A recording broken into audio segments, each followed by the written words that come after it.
नमस्कार। World news में आज ईरान ने अमेरिका इजरायल के खिलाफ मोर्चा खोल दिया है।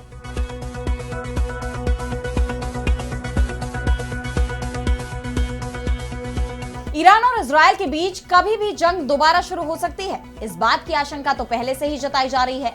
और अब ईरान के खिलाफ इजरायल काफी कमजोर पड़ता नजर आ रहा है। जहां दुनिया भर के देश इजरायल के आक्रामक रवैये का विरोध कर रहे हैं, तो ईरान के समर्थन में कई देश सामने आए हैं।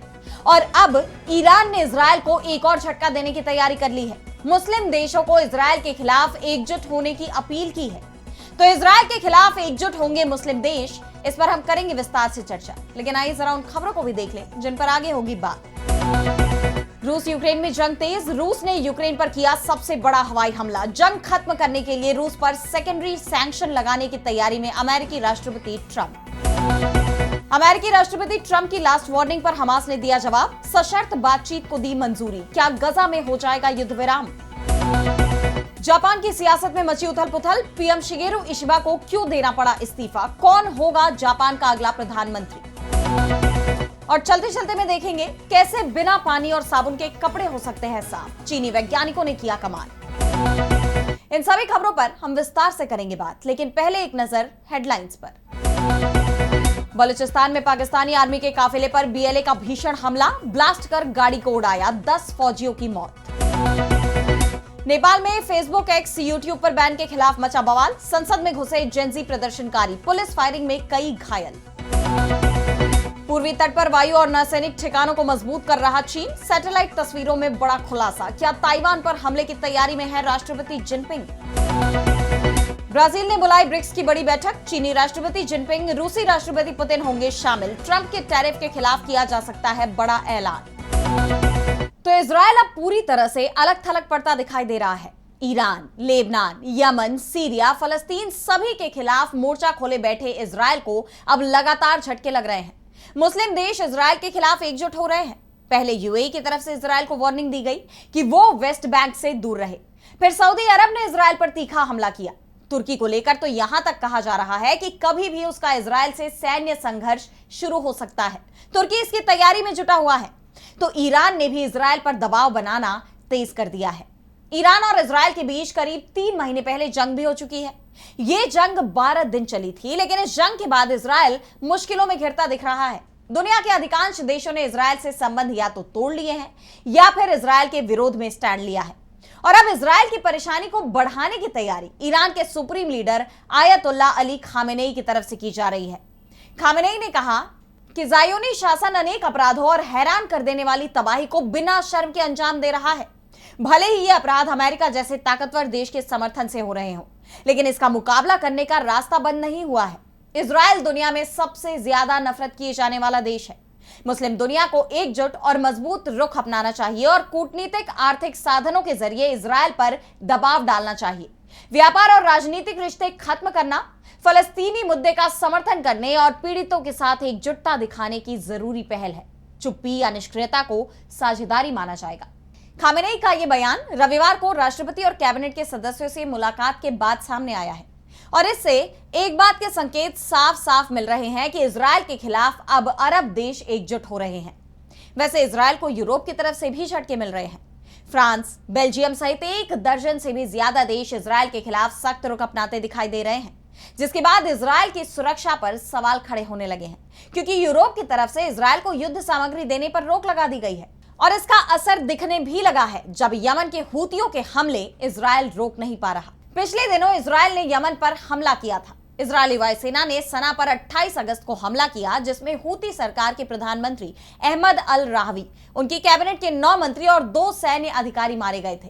तभी हूती सरकार के राष्ट्रपति महदी अल मशात ने इजरायल से बदला लेने की धमकी दी थी। मशात ने कहा था कि अतिक्रमणकारी इजरायल में मौजूद सभी कंपनियों को मेरी आखिरी सलाह है कि बहुत देर होने से पहले ही वहां से चले जाएं। अगर निर्दोष यमनी लोगों पर हमला किया गया तो दुनिया या उसके अधिकांश हिस्से पर राज करने वाले साम्राज्यों के सिंहासन हिल जाएंगे। और अब हूतियों ने इजरायल पर हमले तेज कर दिए हैं। हूती विद्रोहियों ने इजरायल के एयरपोर्ट पर ड्रोन हमला किया है। इजरायली सेना ने कहा कि हूतियों की ओर से दागा गया एक ड्रोन देश की बहुस्तरीय वायु रक्षा प्रणाली को भेदते हुए देश के दक्षिणी हवाई अड्डे पर गिरा, जिसके बाद हवाई अड्डे को कुछ समय के लिए बंद कर दिया गया। इजरायली सेना ने कहा कि ड्रोन हमले से पहले कोई चेतावनी या सायरन नहीं बजा। घटना के बाद इस बात की जांच की जा रही है कि ड्रोन को पहचानने में आखिर नाकामी क्यों हुई और बहुस्तरीय एयर डिफेंस सिस्टम कैसे फेल हो गया। और अब बढ़ते हैं अगली खबर की तरफ, जहां हम बात करेंगे रूस यूक्रेन युद्ध की। तो रूस और यूक्रेन के बीच पिछले 3 साल से चली आ रही ये जंग अब और तेज हो गई है। रूस ने यूक्रेन पर अब तक का सबसे बड़ा हवाई और ड्रोन हमला किया है। यूक्रेनी वायुसेना के मुताबिक रूस ने 805 ईरान निर्मित शाहेद ड्रोन और डिकॉय लॉन्च किए, साथ ही 17 क्रूज और बैलिस्टिक मिसाइलें भी दागी। इस हमले में मध्य कीव में स्थित मुख्य सरकारी इमारत में भी आग लग गई। युद्ध शुरू होने के बाद से यह पहली बार था जब सरकारी इमारत पर हमला किया गया था। इन हमलों में जापोरिजिया, क्रिविरी और ओडेसा शहरों के साथ साथ सुमी और चेर्निहिव क्षेत्रों सहित पूरे देश में काफी नुकसान हुआ, जबकि 4 लोगों की मौत हो गई और 44 लोग घायल बताए जा रहे हैं। रूस के इस हमले पर तीखी प्रतिक्रिया देते हुए यूक्रेन के राष्ट्रपति वोलोदिमिर ज़ेलेंस्की ने कहा कि लोगों की इस तरह जान लेना, वो भी ऐसे वक्त में जब काफी पहले कूटनीतिक वार्ता शुरू हो सकती थी। ऐसे में यह हमला जानबूझकर किया गया अपराध है और युद्ध को लंबा खींचना है। ज़ेलेंस्की ने अपने सहयोगियों से यूक्रेन की वायु रक्षा प्रणाली को और मजबूत बनाने की अपील की। साथ ही यूक्रेन ने रूस पर जोरदार पलटवार भी किया। यूक्रेन ने रूस के दुज़बा पाइपलाइन पर ड्रोन हमला किया, जिससे रूस से हंगरी और स्लोवाकिया को तेल सप्लाई होता है। ऐसे में यूक्रेन के इस हमले से यूरोप की ऊर्जा आपूर्ति पर खतरा मंडराने लगा है, जिसके चलते अंतर्राष्ट्रीय स्तर पर इसकी कड़ी निंदा हो रही है। हालांकि रूसी सेना का दावा है कि उसने यूक्रेन के कई ड्रोन तबाह कर दिए, यानी उनके हमले को फेल कर दिया। इस बीच खबर यह भी आ रही है कि यूक्रेनी सेना ने दक्षिण पूर्वी यूक्रेन में रूस के नियंत्रण वाले जापोरोजे परमाणु ऊर्जा संयंत्र यानी एनपीपी पर हमला किया। रूसी रक्षा मंत्रालय का कहना है कि रूस की वायु रक्षा प्रणालियों ने कुल 69 यूक्रेनी ड्रोन मार गिराए। जिस तरह ये हमले और तेज होते जा रहे हैं, उससे ये तो साफ है कि दोनों देशों में युद्ध विराम फिलहाल मुमकिन नहीं है।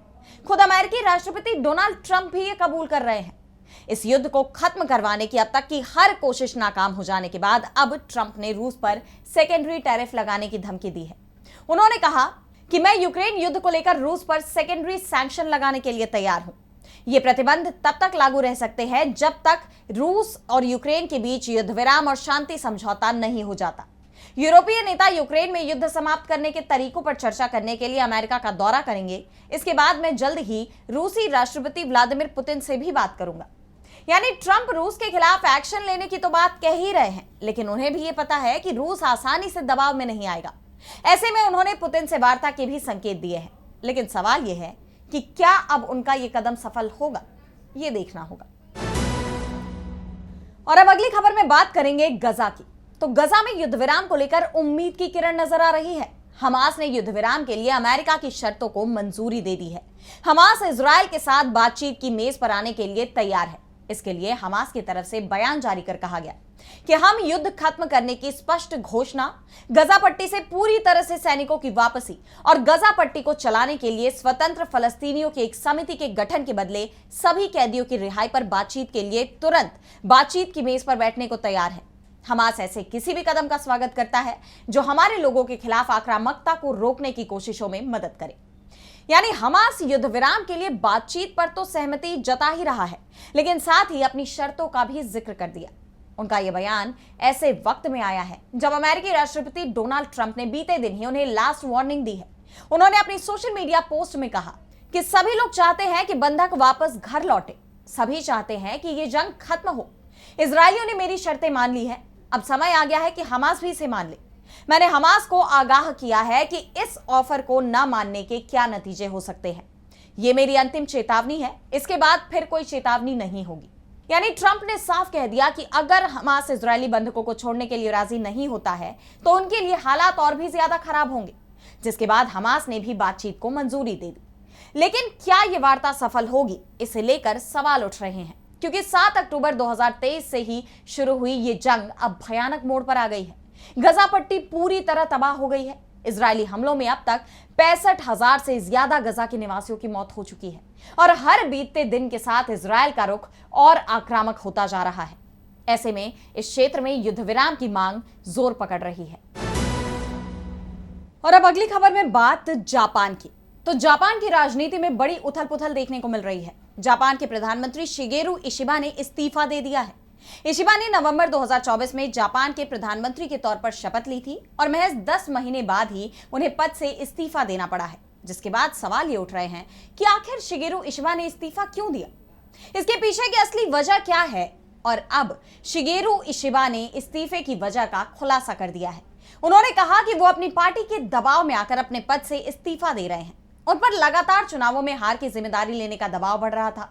मीडिया रिपोर्ट के मुताबिक अपने छोटे से कार्यकाल में उन्होंने बढ़ती महंगाई और जनता के बढ़ते गुस्से की वजह से चुनाव में अपने गठबंधन को बहुमत खोते हुए देखा।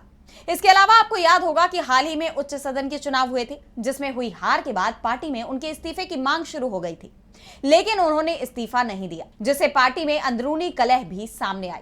और अब शिगेरू इशिबा ने पार्टी में टूट को रोकने के लिए अपने पद से इस्तीफा दे दिया है, जिसके बाद से सवाल ये उठ रहे हैं कि आखिर जापान का अगला प्रधानमंत्री कौन होगा।